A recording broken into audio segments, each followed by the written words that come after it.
So hello everyone, we are going to have a discussion video as part of the Module 7 performance task.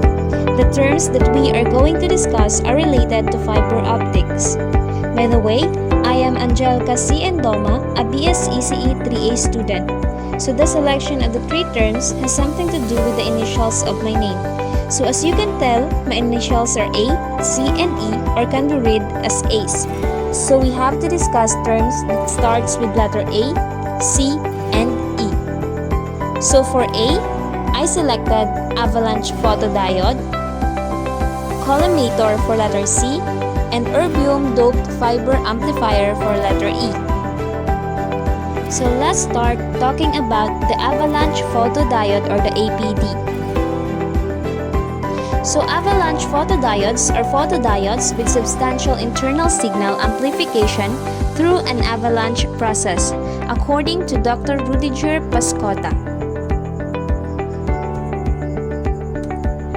So APD has an internal gain obtained by having a high electric field that energizes photo-generated electrons and holes. So this is a schematic diagram of an avalanche photodiode illustrating the multiplication process and the absorption region. The electric field distribution is shown in the various regions in the APD diode.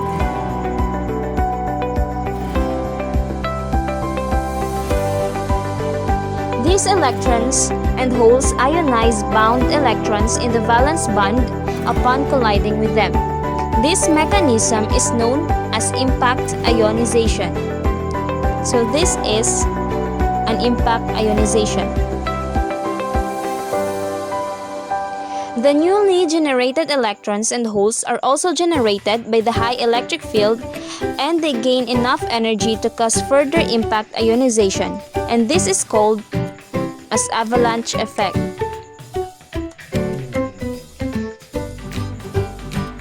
APDs or avalanche photodiode are used in applications where very sensitive light detection is needed. Avalanche photodiodes are used in applications where the noise of the amplifier is high, for example, much higher than the noise in the PIN photodetectors. Further, silicon avalanche photodiodes are used for laser detection, ranging, optical communications, high-speed switching, and transit time measurements.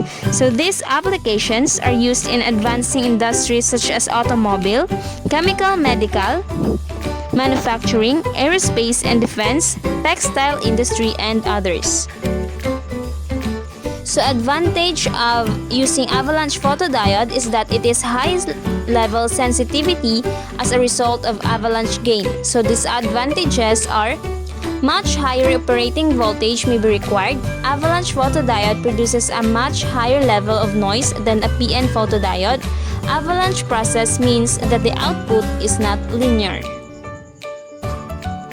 So the avalanche photodiode is expected to boom in the market in the year 2020 to 2027. Let's talk about the collimator. So a device for changing the diverging light or other radiation from a point source into a parallel beam. So it is composed of high-density materials which is required to collimate the incoming photons. So lead is the most common element and the least expensive. However, collimators can also be made of tungsten, gold, depleted uranium, all of which are better attenuator when compared to lead. Cost is another significant factor. So holes on the surface can be square, hexagonal, or round, always closely packed together. So collimators are usually made of curved mirror or lens with the light source placed at its focus. So there are different types of collimators. First, we have the parallel hole collimator. So a parallel hole collimator consists of an array of parallel holes that are perpendicular to the crystal surface. Next, we have diverging collimator. So it is usually applied with cameras that have a smaller imaging area, which allows for acquisition area to have a larger FOV. Next, the converging collimator. So it is used to magnify the area of interest and is the exact opposite of effect of diverging. We also have the slant hole collimator. So it allows for a parallel view of an area of interest, but the septa are set at an angle. Next is the pinhole collimator.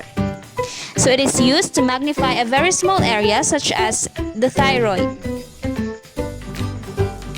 We also have fan beam collimator, the cone beam collimator, and as you can see in the diagram, it is the graph showing the relationship between the source collimator distance and the sensitivity, as well as the source collimator distance and its relationship to the system resolution. So applications of collimator. So it is used or applied in the planar scintigraphy for electronic detection, medical imaging, radionuclide imaging, scintillation imaging, nuclear power stations, calibration of optical devices. Last but definitely not the least is the erbium doped fiber amplifier, or the EDFA. So erbium doped fiber amplifier, or the EDFA, is an optical amplifier used in C-band and L-band where loss of telecom optical fibers becomes lowest in the entire optical telecommunication wavelength bands. So it is invented in the year 1987. Booster inline and preamplifier EDFAs used in optical transmission line is shown in the figure. So the booster amplifier is placed just after the transmitter to increase the optical power launch to the transmission line. The inline amplifiers are placed in the transmission line, compensating the attenuation induced by the optical fiber. The preamplifier is placed just before the receiver such that sufficient optical power is launched to the receiver. A typical distance between each of the EDFAs is several tens of kilometers. Next is the energy diagram of erbium.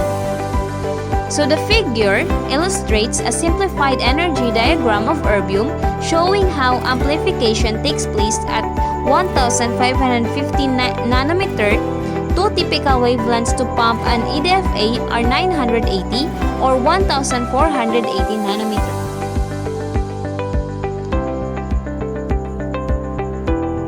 Next is the common configuration of the EDFA.